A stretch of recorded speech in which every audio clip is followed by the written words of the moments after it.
The Senate Committee on Government Affairs will come to order. Mr. Secretary, please call the roll. Vice Chair Orenshaw. Senator Goicoechea. Senator Daly. Senator Krasner. Chair Flores. Present. Please let the record reflect we have 4 members present. We have a quorum. Please mark Vice Chair Orenshaw as present as he makes his way in, and he's joining us now.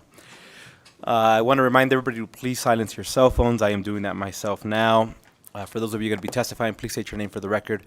After each question, we're going to ask that we leave 2 minutes for those wishing to testify in support, opposition, or neutral.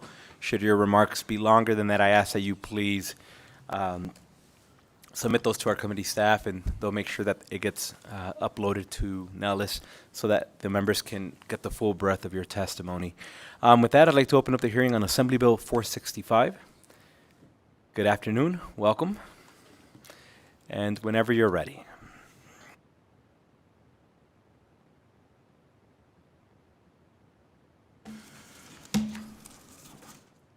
I was going to say good morning, but good afternoon or close to good evening, Chairman Flores and committee.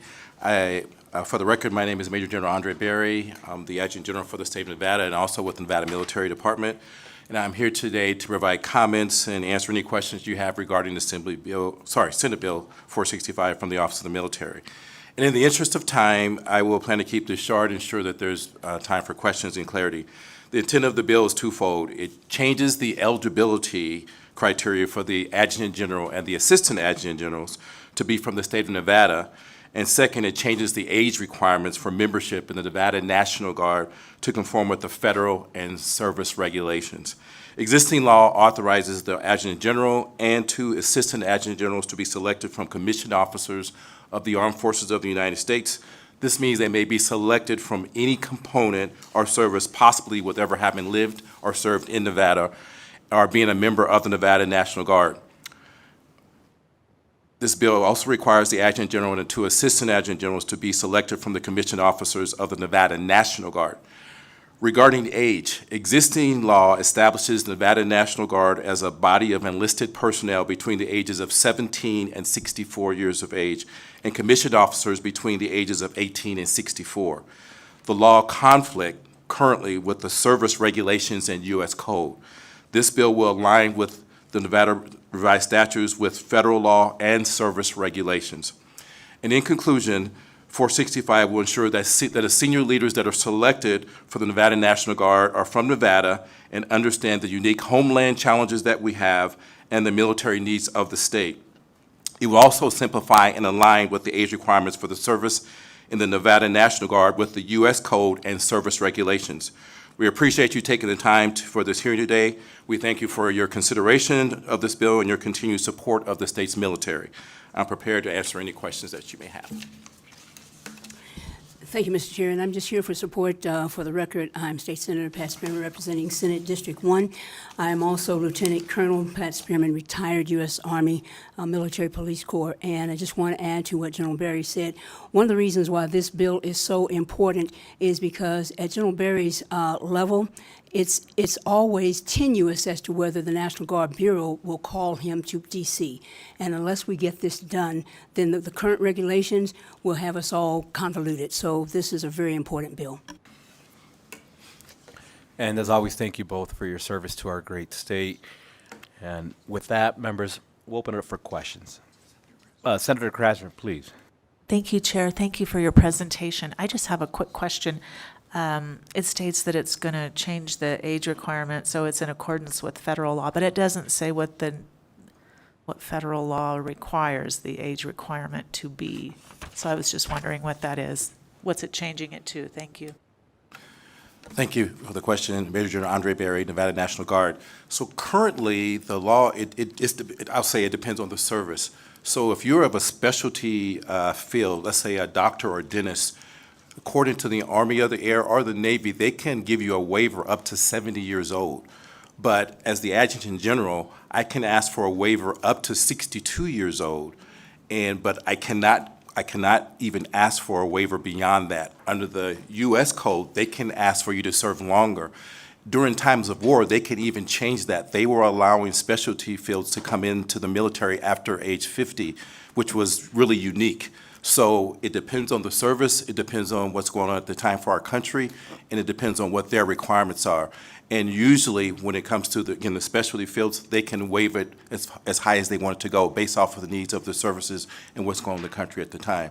So that's why we say to conform with U.S. codes, because our state law right now does not conform. Thank you. Thank you, Mr. Chair, through you to Senator Krasner. And I would just like to add, one of the other tools that's available at the federal level is a stop loss. And so someone can be getting ready to retire, and because there is a shortage, then the military can stop that retirement. And so this is real important. Members, any additional questions? Seeing none, thank you both for the presentation again. And at this time, I'd like to invite you to sit back. And I'll invite those wishing to testify in support of Assembly Bill 465 to please come forward, either in Carson City or Las Vegas. Seeing none, BPS, do we have any, oh, excuse me, before I say that, I thought PK O'Neill, Assemblyman O'Neill gave me the look of, I wanted to say something, sorry. Sorry, Assemblymember, I thought you were giving me the look, let me go up, okay. BPS, do we have anybody wishing to join us over the phone in support of Assembly Bill 465? The public line is open and working. There are no callers at this time. Thank you. BPS will stay with you. Anybody wishing to speak in opposition to Assembly Bill 465?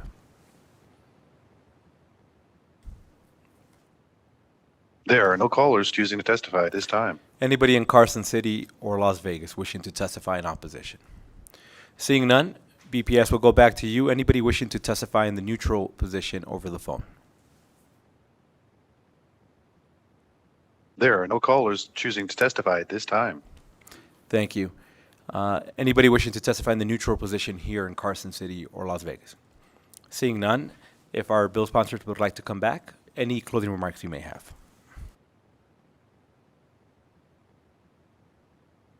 Thank you. Again, Major General Andre Berry, Adjutant General for the State of Nevada, Nevada Military Department. I just want to say I just appreciate the fact that you were willing to hear this bill, especially I think day 108, I believe was what I was told. And when you think about your military service, Nevada National Guard, and on behalf of almost 5,000 service members that serve throughout the state and around the country, we deploy, we have warfight, we have the homeland, we do the state partnership.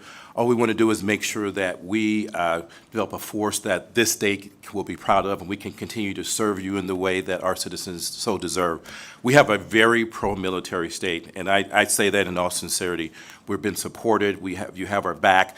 Every time we come in front of state, local, even our CODELs, they're very supportive. So all that you do for us, and thank you for your service, but this bill is here is just to ensure that we stay compliant, we stay aligned, and we have the best qualified senior leader personnel to lead what I believe is one of the greatest military organizations in the entire United States. You're Nevada National Guard, always ready, always there, battle born, battle tested, battle ready. Thank you. Mr. Chair, the general used the word CODEL, that's congressional delegation, so. Thank you. And that was Senator Pat Spearman, for the record. With that, thank you again for your service as always, and thank you for the bill presentation. With that, we'll go ahead and close out the hearing on Assembly Bill 465. And next, I'd like to invite Assemblymember O'Neill to present Assembly Bill 514. Good afternoon. Welcome. I got to tell you, this is a tough, the Veterans Bill is tough to follow up on.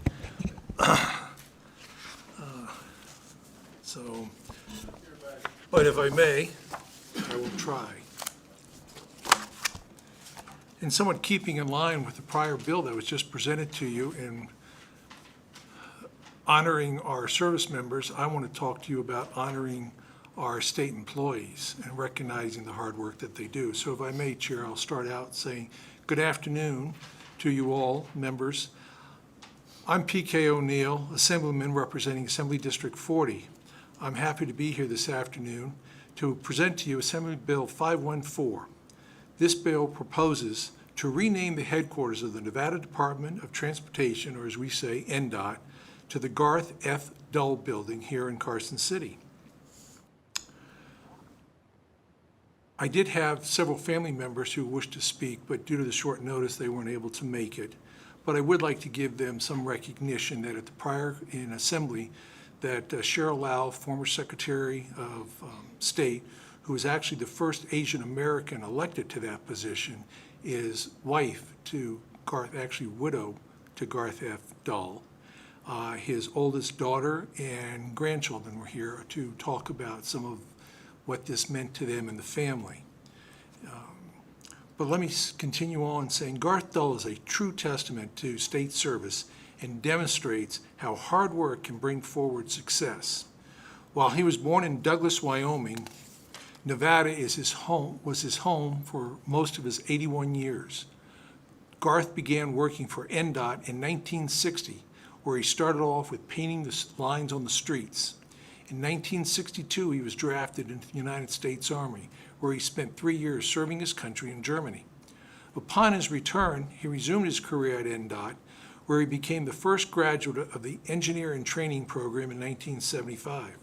Garth would go on to be promoted to the Chief of Road Design and served as Deputy Director.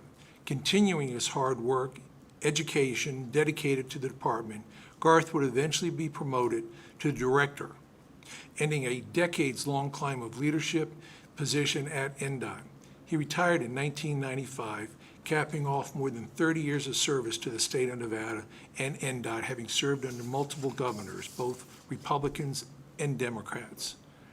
Garth was a great leader who served his state and his country with a sense of humor and quick wit that endeared him to his coworkers and his family.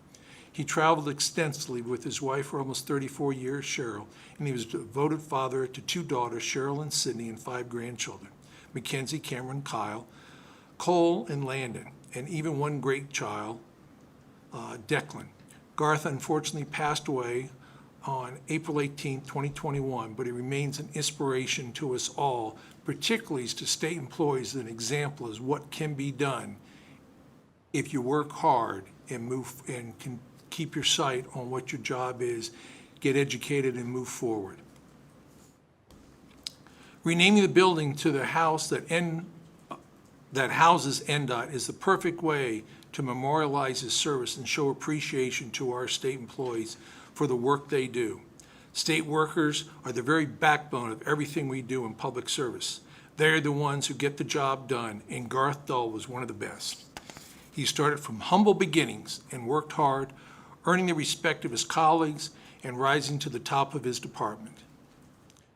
May I also just add that it's not unusual to name buildings, state buildings, after various employees.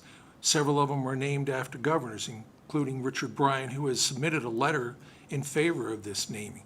But we also have the Campos building down in Las Vegas, who's named after a director of parole and probation. So this is not unusual to have somebody besides a governor have a building named after him, particularly with the service record that he has. So with that, I will be available for any questions that you may have, and I appreciate this time. And thank you, Assemblyman O'Neill, for that presentation. With that, we'll open it up for questions. Members, any questions? Seeing none? Senator Goycochea, please. Yeah, I appreciate this, and I worked, of course, he was just Garth to me. Very few people knew him as Garth Dull. He was just Garth. He was the director of NDOT and worked with him extensively as a county commissioner. He was one of the few that would actually come and tour the rurals doing road projects and talking to county commissioners about what NDOT was doing and proposing. So, yeah, it's an honor well deserved. Thank you, Senator. Members, any additional questions, comments? Seeing none, thank you, Assemblymember. If I could please have you sit back, and then we'll invite those wishing to come up and testify in support, either in Carson City or Las Vegas. Good afternoon, welcome. Please. Thank you, Mr. Chair and members of the committee. For the record, Michael Dayton, Senior Advisor to the Lieutenant Governor. I'm here on behalf of the Lieutenant Governor, who serves as the Vice Chairman of the NDOT Board of Directors. And for all the reasons that the minority leader said, he stands in support and believes this is a fitting honor to a great person. Thank you. And thank you for joining us. Please. Good afternoon. I'm the very proud daughter of Garth Dahl. I live right down the street, so I scooted right down here. I will keep this short. I get choked up, but my family and I would be very proud if this bill passes. Thank you. And if I could please have you state your name for the record. Sorry about that. Cheryl Price. Thank you. Please. Hello, Elise Monroy Marsala today here on behalf of the Nevada chapter of Associated General Contractors, or AGC. The Nevada chapter AGC supports the naming of NDOT headquarters after Garth Dahl. He is remembered fondly by many of our members as a man of integrity and with a true desire to ensure Nevada had good, safe roads. This is a well-deserved honor, and we urge your support. One thing I would like to add is I always believe that true servants beget other servants. What Cheryl didn't tell you was Cheryl worked for PERS. And I would like to take just a quick moment today to say that my grandpa was the state's first assessor under Governor O'Callaghan, and I am very proud to serve as he did, and I know Cheryl was very proud to serve as her dad did. So thank you, and we urge your support of this great bill. Thank you. And thank you for joining us. Is there anybody else wishing to join us, Carson City or Las Vegas?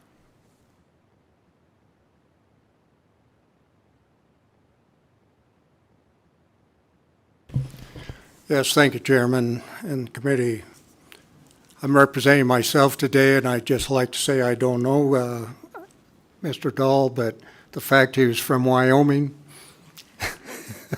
and he was drafted by the U.S. Army was good enough for me. So, and I'd also point out that Douglas, Wyoming is a home of the mythical creature, the jackalope. So for that bit of education, I will sign off. Thank you. And thank you for joining us. Seeing no one else in Carson City or Las Vegas, we'll go to the phone. Those in support of Assembly Bill 514.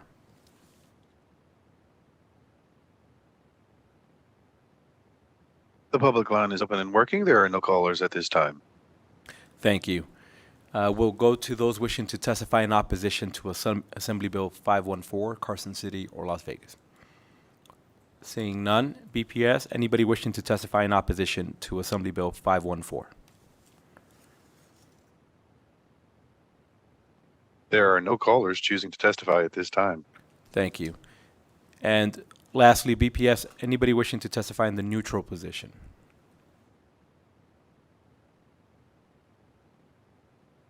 The public line is open and working. There are no callers at this time. Thank you. Anybody in Carson City or Las Vegas wishing to testify in the neutral position? Seeing none, if I could have our Assemblyman O'Neill please come back, and any closing remarks you may have. Thank you. I just want to say thank you to the supporters of the bill and the statements that he made. I've been working on this for over a year, believe it or not. And so it is important to me, and I appreciate your favorable consideration in moving this bill forward in a timely manner, may I say. It's Wednesday evening. So with that, thank you all very, very much. And thank you, Assemblyman O'Neill. And with that, we'll go ahead and close out the hearing on Assembly Bill 514. And next on the agenda, we have those wishing to join us for public comment. Anybody wishing to join us for public comment, Carson City or Las Vegas? Mr. Chair, could I make a brief public comment? Yes, please. Thank you very much, Mr. Chair. I know it's unusual to have one of our members of our committee make public comment, but very, very lucky to serve, but I'm still a member of the public, and I just wanted to point out that as a chairman, I think you've been so fair to all of us, whether we're Democrat, Republican, liberal, conservative. I think that you value all our ideas, and you've certainly given us all the opportunity to participate in trying to craft good legislation and good public policy. And I think, for those of us who've served here a while, we know that there are some chairs like you who really, really want a lot of participation. Not everyone does, and we're so lucky to have you here and working so hard to, guide this committee. I think hard working is certainly very, very warranted in terms of how hard you work, how hard this committee works, but I'd have to say extremely fair and extremely open to all our ideas, even if maybe an idea of mine is crazy and off the wall. You entertained it, and you let me try to run with it when I could. So I just want to say it's been a pleasure serving you through this session, Mr. Chair. And I appreciate those very kind words. I've been very lucky to have you alongside of me and the member participation. So it's been my honor to be alongside of all of you. Anybody else wishing to join us for public comment? BPS, do we have anybody wishing to join us over the phone for public comment? If you would like to provide public comment, please press star 9 now to take your place in the queue.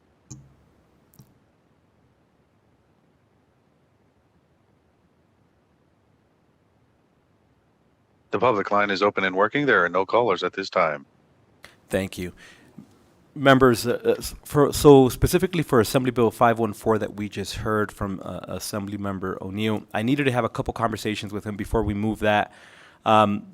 So we may have to do a quick behind the bar tomorrow. But I would like to, at this time, entertain a motion to do pass Assembly Bill 465. Senator Goycochea has made the motion to do pass Assembly Bill 465. Senator Daly has seconded that motion. Members, do you have any discussion? Seeing none, all those in favor, please signify by saying aye. Aye. Those against say nay. Motion carries unanimously. And Senator Goycochea, if I may ask that you please do the floor statement. Thank you.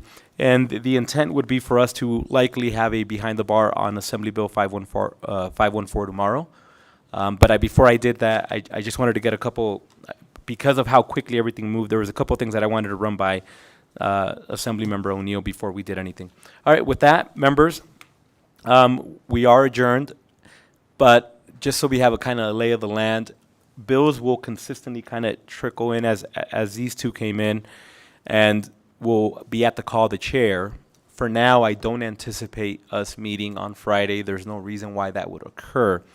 But you're gonna still see there a call the chair just in case, and if we have to do it behind the bar on Friday just to close out the meeting, we'll do that, open and close it, or whatever we have to do. But the intent is not for us to have any more bill hearings, at least not this week, and whatever movement we do will likely be focused on Assembly Bill 514. All right, this meeting's adjourned. Thank you.